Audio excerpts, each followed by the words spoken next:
So, J. Ruud, what lovable book are we talking about today? Well, Stacey Margaret Jones, I'll give you a hint. In Venice with Kara. I'm going to need more.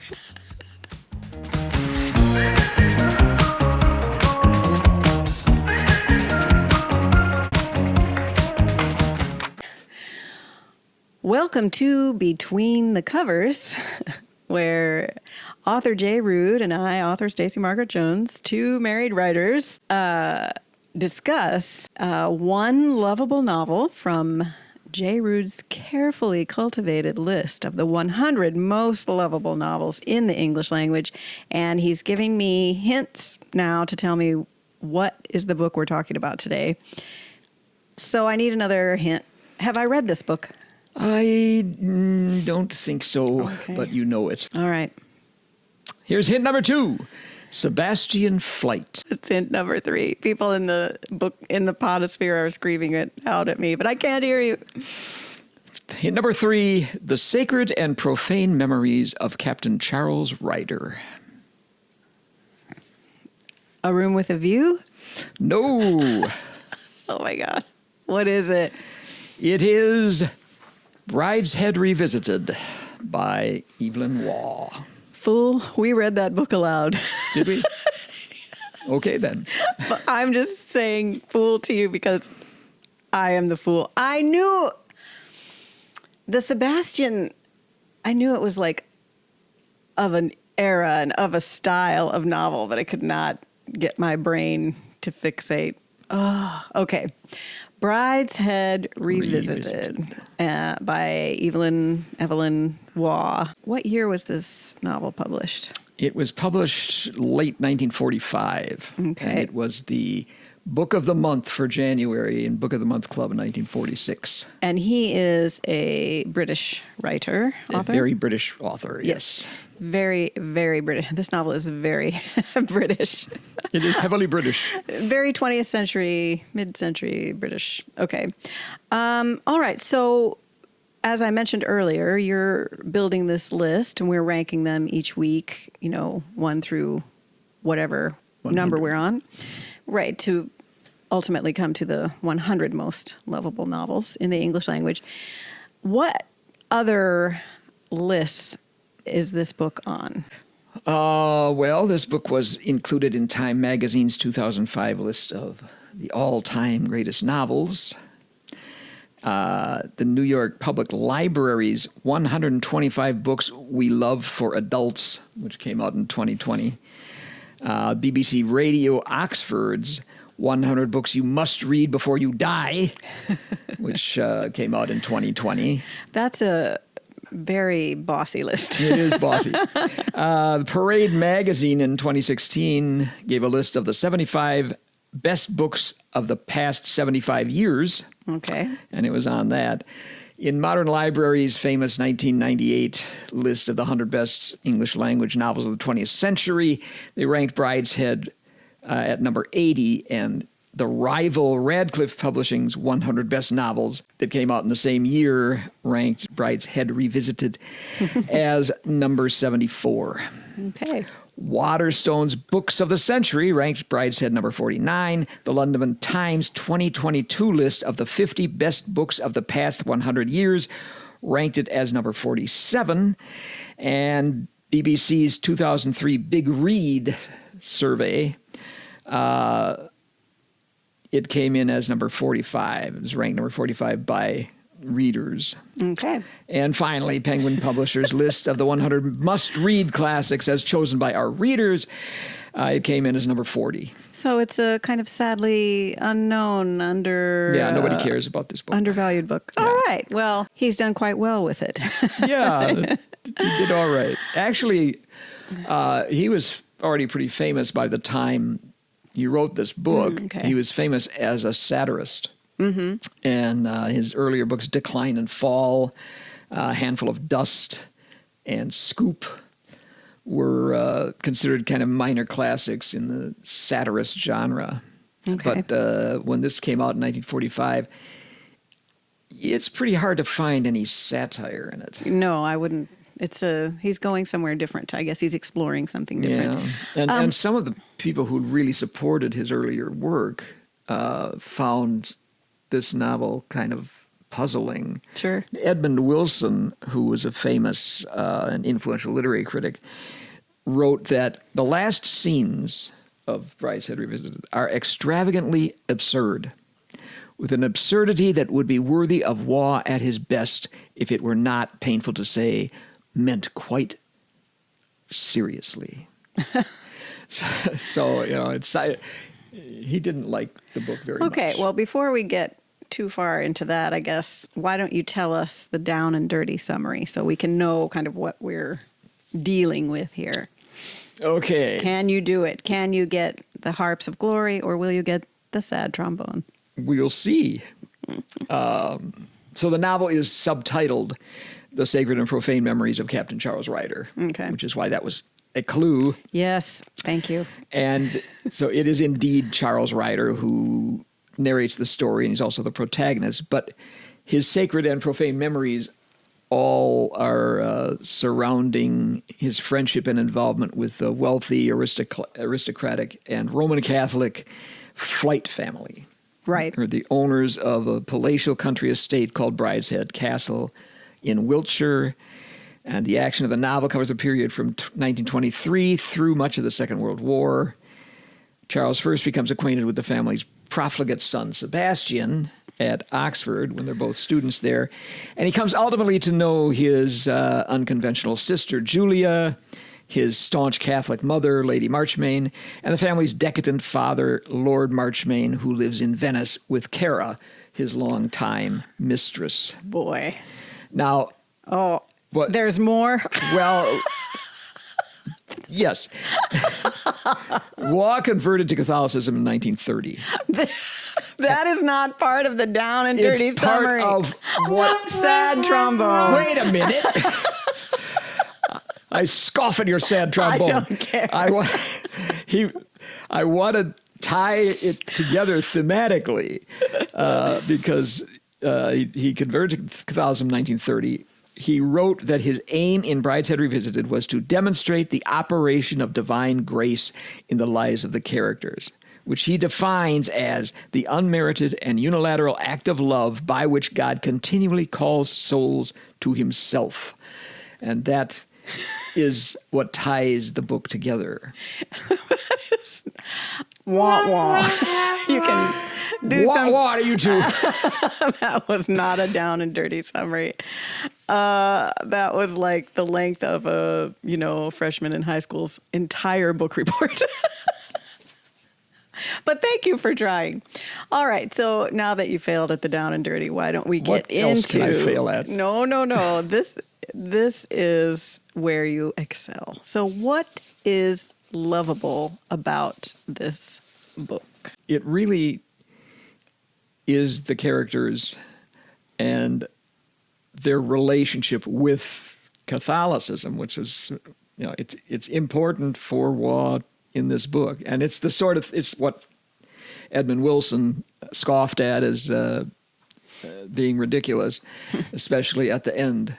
But what happens is the main characters, there are a couple of members of the family, the Flyte family, who are sort of minor. One is the eldest brother, Brideshead, the Earl Brideshead. Or Bridie, yes.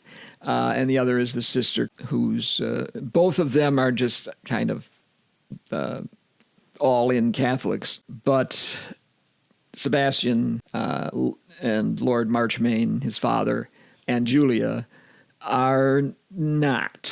And well, it's unusual for British nobility to be Catholic. Sure. And I can't remember. At least since 58. When Elizabeth became queen. Which of the parents was Catholic and which converted? Lady Marchmain is a very strong Catholic, and her husband converted. Okay. But he's left her when the book starts. He's living with his mistress and doesn't care about his religion anymore. I think that clue was almost not a clue. Getting that clue or that hint was like getting no hint at all. But thank you. Anyway, moving on. I'm not bitter. I'm upset because we read this aloud pretty recently and I did not get it. Well, Sebastian is the one that Chaucer is drawn to first because he meets him at Oxford. Sebastian is a profligate. He doesn't study. He drinks all the time. And he's prodigal. He's prodigal. He's a prodigal son. Right. And he's not the heir. No, Bridie's the heir. Right. His elder brother. And so he's a spare. I was going to say that. He's just playing along, and he's not very serious about his studies. Charles, who starts out pretty serious, is kind of led astray, you might say, by Sebastian. But he's really not that into it. What he wants to be is an artist. And, Charles. Yes, Charles. And Charles doesn't come from the aristocracy. No. So he's like, other characters in the novels that we've talked about who are participant observers, right? They're in the situations because of a friendship, right, or a relationship. So they are involved, right? They're not objective outsiders per se, but they have an outside perspective because this way of life is new to them. So they do play a kind of role of standing in for the reader, right? Like, that's true. I'm going to open this door and I'm going to take you with me into this house, into this family, right? Because Charles is new to this family as well. Yeah. I was just thinking about him the other day. I can't believe I didn't get this hint. I was just thinking about him the other day. It is true that he is all that, but he's also like the doctor in the book that we talked about a few weeks ago, The Little Stranger. He kind of inserts himself because he's toward the end of the novel has designs on Julia, the sister. Right. Well, and you said designs, and the word I was thinking was desire. There's desire there, right? There's some yearning. Yeah. There's desire for maybe the lifestyle. Yeah. The beauty. He's an artist, right? Yeah. And then there's desire also for the sister. Yeah, maybe. Yeah, exactly. But I would say the yearning, which is maybe deeper than desire, is for inclusion in this family. Mm-hmm. Well, it starts out with Sebastian. He's really attracted to Sebastian. And, I mean, this is one of the big questions of the novel. What really is the relationship between Sebastian and Charles? There have been, some debate over that. What kind of desire, right? Yeah. One opinion is that their relationship has a connection to the intimate male friendships that are typical in Victorian England. People point to, Sherlock Holmes and Dr. Watson. Or in real life, Tennyson and his friend Arthur Henry Hallam, for whom he wrote In Memoriam after Hallam died. And the most famous stanza in Memoriam is, I hold it true whate'er befall, I feel it. When I sorrow most, 'tis better to have loved and lost than never to have loved at all. All right. And that's applied to romantic love all the time, but it comes from Tennyson's friendship with Arthur Henry Hallam. Well, and it's also kind of distinctly British because of the British education system that puts boys together in boarding schools and away from their families, right? So the bond, it might be deeper because they spend so much time together. Yeah. Even as very young children. Waugh never talks about any kind of physical intimacy between the two of them. But, for most readers nowadays, I think, this looks a lot like an attempt to keep great works of 20th century literature strictly in the heterosexual camp. What do you mean? Waugh's effort or No, the canon saying the canon saying it's heterosexual? Oh, it's heterosexual. Exactly. Oh, okay. In the book, Cara, Lord Marchmain's mistress, recognizes immediately there's something going on between the two of them, although she kind of thinks of it as a step in Charles' emotional development on the way toward loving some woman. But it's interesting because she's also kind of an outsider. Yeah. Right? She's, as we say in our family, the outlaws sometimes can look at things and say, I don't know if you are aware of this, but this is happening. True. In the third section of the book, Julia, who by that time he's become engaged to, they are not exactly engaged to, they're both married to somebody else, but they meet on this boat. Ship. They're on a rowboat and they suddenly realize they're both on. Yeah. Oh, there you are. What are you doing here? No, it's a ship. Okay. And they kind of reconnect, and this is after they haven't seen each other for years. And they sort of decide they're going to divorce their spouses and be together. Even though she's very Catholic. Very Catholic. Except she's married this guy, this Canadian Rex, who has been married before. He's divorced. And turns out that's a big no-no. But Julia doesn't care. And she marries him anyway, but not in a religious ceremony. But anyway, they're going to divorce their spouses and be together. But she says to Charles, talking about Sebastian, "You loved him, didn't you?" And he says, "Yes, he was the forerunner," which is interesting because, in fact, the reason he's first attracted to Julia is that she reminds him of Sebastian. Yeah. But interesting. I forgot that line. But early on in the first section, when he and Sebastian had first gotten together and Sebastian brings him to Brideshead, they end up spending the summer together because Charles does not have a good relationship with his father. Sebastian and Charles spend the summer together. Yeah. His father just kind of tells him, let's go be with somebody else, basically. I don't want you home for the summer. I forgot that. His father is laissez-faire. Yeah.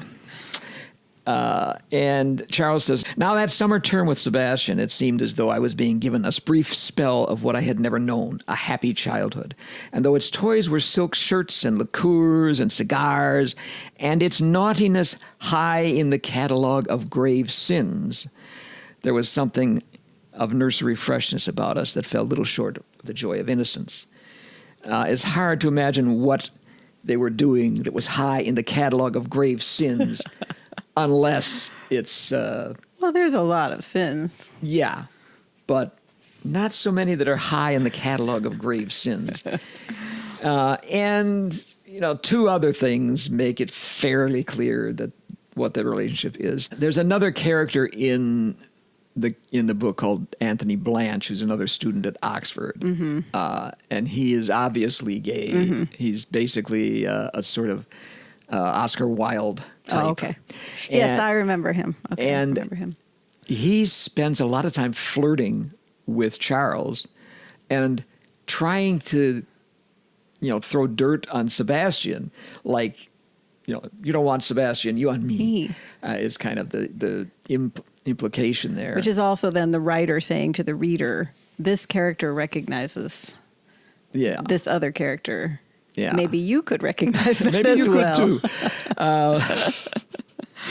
That's interesting. Yeah. Okay, so it's subtle. Yeah. The other thing is when Sebastian goes away, Sebastian turns into an alcoholic. Mm-hmm. And he seems to be drinking to forget about his relatives. He's between his mother and his father, who are split and completely different in their beliefs. He's sort of torn. He's really a sad I have so much pity for Sebastian because their family life is traumatic, emotionally traumatic. Yeah. And he's very sensitive. Extremely And he's sensitive. not really allowed to be, right?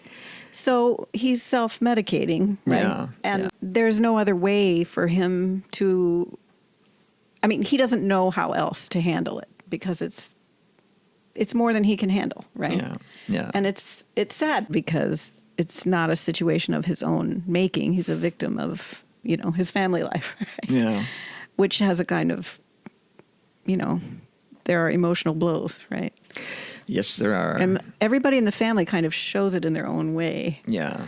Sebastian kind of most blatantly.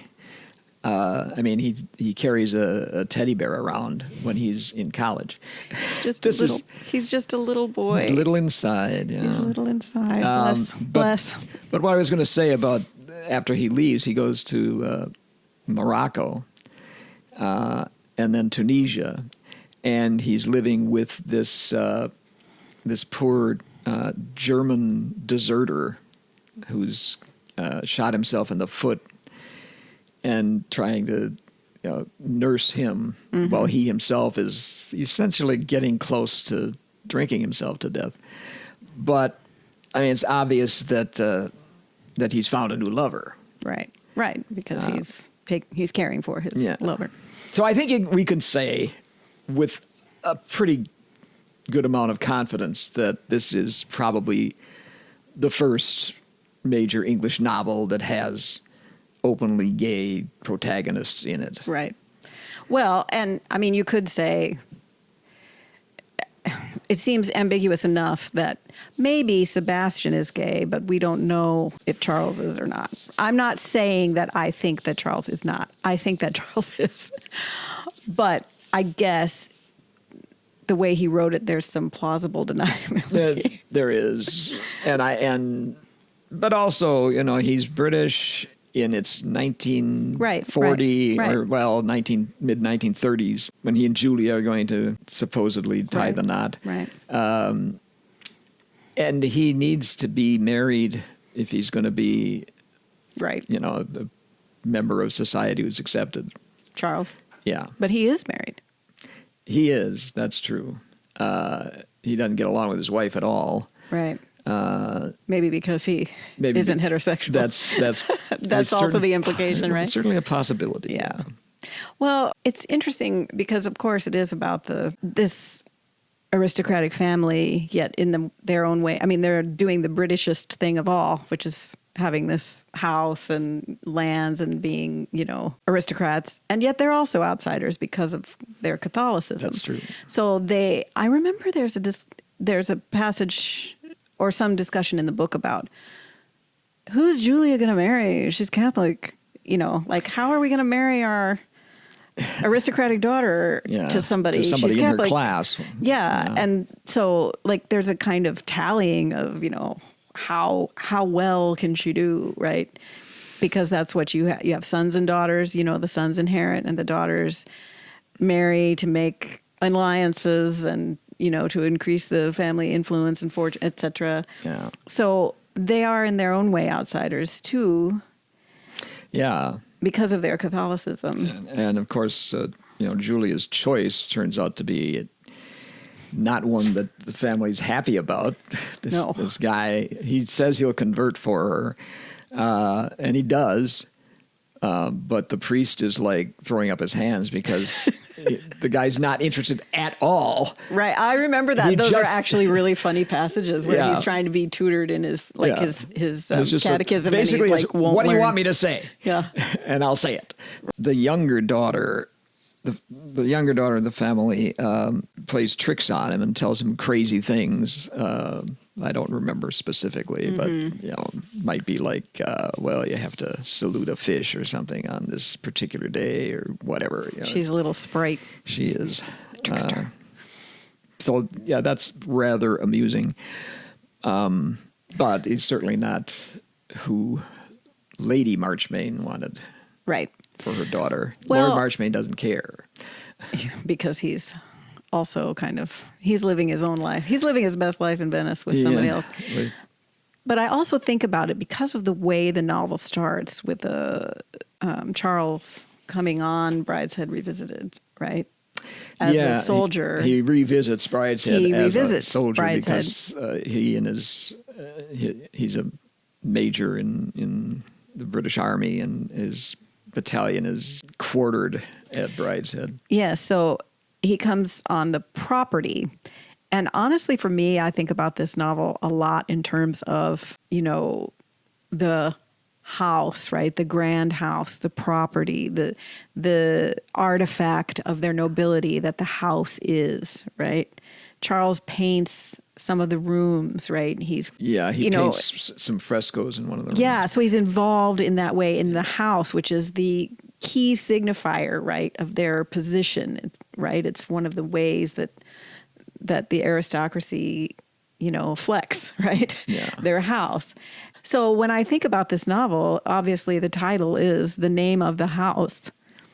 So to me, that's a big part of what the book is about, is, the experience of British aristocracy in the 20th century. Not as much as The Little Stranger. I can never remember the title of that.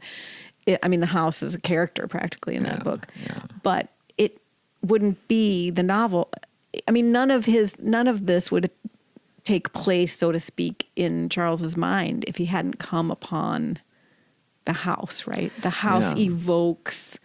It evokes all of the memories. All of the memory and the emotion and the yearning, right? Yeah. Yeah, he hasn't seen Julia, or Sebastian's dead by now, as is Spoiler. Well, that's you see that coming halfway through the book. It's not a real spoiler. Lord Marchmain and Lady Marchmain are gone. It's only Julia, I think, I suppose the younger daughter's left. But he's taken back. Right. To revisit all those memories when he revisits the house. Right. So the house is like a big deal, right? So when I think of this novel, I do think about the way the house, acts on the characters. Bridie isn't going to inherit. Yes. Until he marries a woman who's too old to have children, and Lord Marchmain disinherits him, right? Because the family must go on, and Julia becomes the heiress, which is important for Charles if they're going to get married. Which has to go back to Charles's desires, right? Mm-hmm. Like he's looking in the window kind of at this family, even, he's in the room, but you know what it's like when you're a kid or you're a young person and you're with someone else's family. You always feel like you're looking through a window, right? You're not a member of their family. And now he is. And that was part of his desire, whatever other desires he had. That I think that was underlying his feeling all along. Not that he's a soap opera villain with a single focus agenda, right? People are complicated. Well, no, and he's really, you sympathize with him throughout, which can sometimes be a little bit of a taking you off the point. Yeah. Because he does wish that he could be part of that house, but what he doesn't wish is to have that Catholicism. And this sort of strikes him as really weird from the very first time he's with the family, because they keep talking about religion, and he's never been in a situation where people kept talking about religion all the time, and he's really scornful of Catholicism. It reminds me of my French friend who I was staying with her in Paris, and she said, well, I'm French, so I don't believe in God, which was really funny to me because as an American, I think of French as Catholics, right? And the way she saw herself and her, other French people was, we don't believe in anything, right? And he's British, so he's not going to talk about religion all the time, right? And he's certainly not going to talk about Catholicism. Right. But it's funny because he wants into this family and maybe the ways of the family and the things the family has. And yet the core of this family is Catholic. Yeah. Or influenced by Catholicism. Yeah. Sebastian rejects it completely at first when he first meets him. But he's still reacting to it. He wouldn't be the person he is without his mother's religious belief. Yeah. And his father's reaction to his mother's religious belief. Yeah. Right there, it's a key influence on their whole family, whatever each member of the family thinks of it.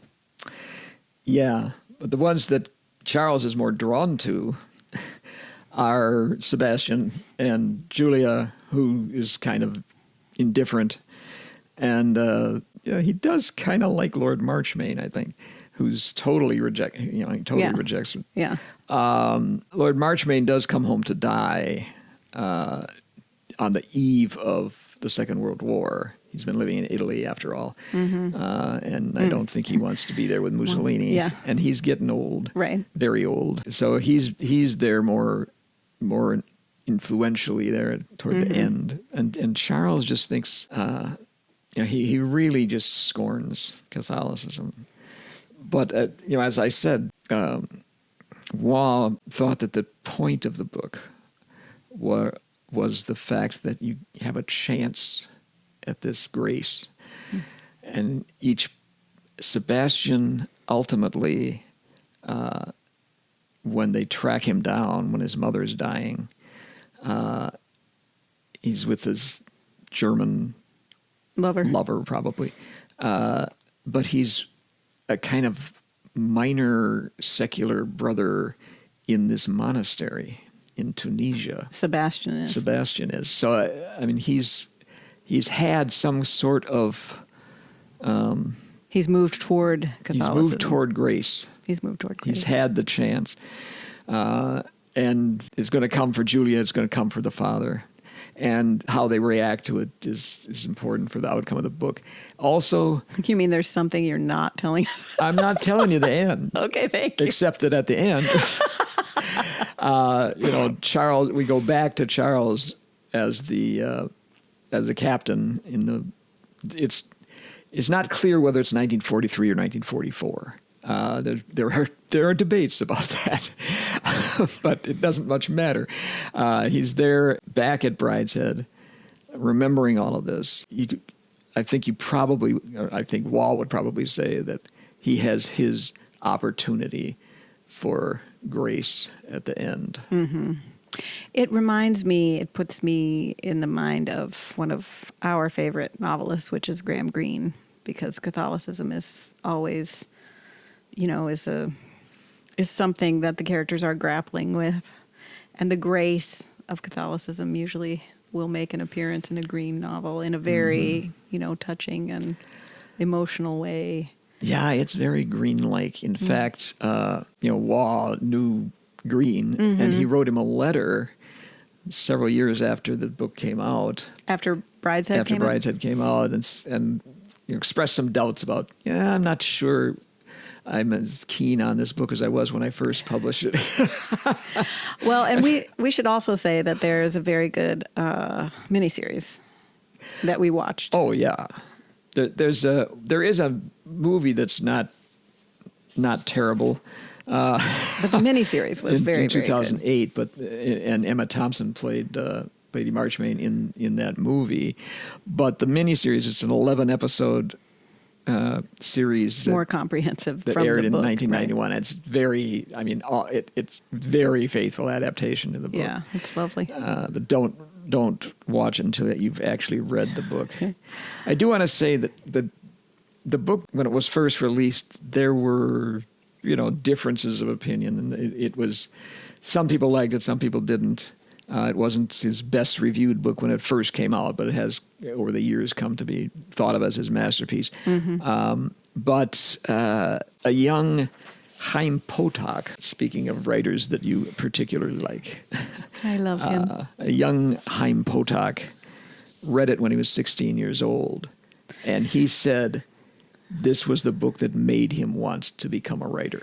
Well, you can really see those themes in Potok's work because his characters always struggle or wrestle with where their religious beliefs come up upon other cultures and other beliefs, and how do they adapt and how do they cling to their religion for grace and for safety, and how do they move through a multicultural world as Jewish people. You can really see. I mean, I didn't know that, but it makes perfect sense because that's what his books are all about, that. Really beautiful books. Mm.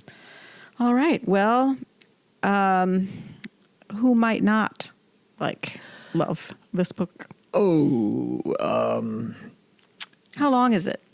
It's 412 pages. So not. It's a book It's a moderate length novel. Yeah, it's a kind of typical length novel. So who might not love this? If you want a lot of action, this is a book that's mostly talking, I think. If you are a really staunch Protestant, you might not like the Catholicism in it. What about if you're Catholic? Will you? I think you ultimately will like this book. I suppose if you don't like books that have gay characters in them, you won't like this book. But then it's not written for you either. That's right. Not every book is written for every person. So where does Brideshead Revisited go on the master list of ranked lovable novels that we have built so far? I am going to put it right after Farewell to Arms and right before All the King's Men. So Farewell to Arms is 19. Then number 20 is Brideshead Revisited. Right. And then number 21 is All the King's Men. That is how I see it. Awesome. All right. Well, that was a great discussion. Okay. Even though I started out embarrassed, I did remember enough about the book to have a decent discussion, I hope. Well, I believe it is now time for Chaos Reader. Well, you'll be familiar with this book because you are reading it aloud with me. This is Patricia Highsmith's Ripley's Game. This is the third Ripley book I have read. I think I'm reading them in order. I love The Talented Mr. Ripley book and movie with Gwyneth Paltrow, Matt Damon, Jude Law.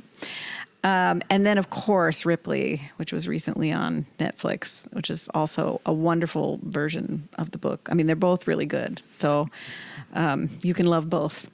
I do. You're allowed to. You're allowed to. And I really like these novels. So it's not too long. Ripley is a sociopath, and it's just fascinating. He's our sociopath. Yes, he's our sociopath. It's just fascinating to be kind of inside his mind and see how he moves the pieces around on the chessboard. And they're definitely suspenseful. And there's always crime upon crime. And this one is really good because it involves a guy from his, nearby French village that never before did anything wrong. And I think it puts them up in good contrast with each other, right? Tom Ripley navigating this scenario in which, immoral things are done, and this other man who is navigating it as well. And they're interesting, to kind of look at together. So I guess we're finishing it because we're at 100 pages from the end. And I'm really enjoying it. It's a good book to read aloud to because it's very plot driven and her writing is enjoyable. And so Ripley's Game, Chaos Reader.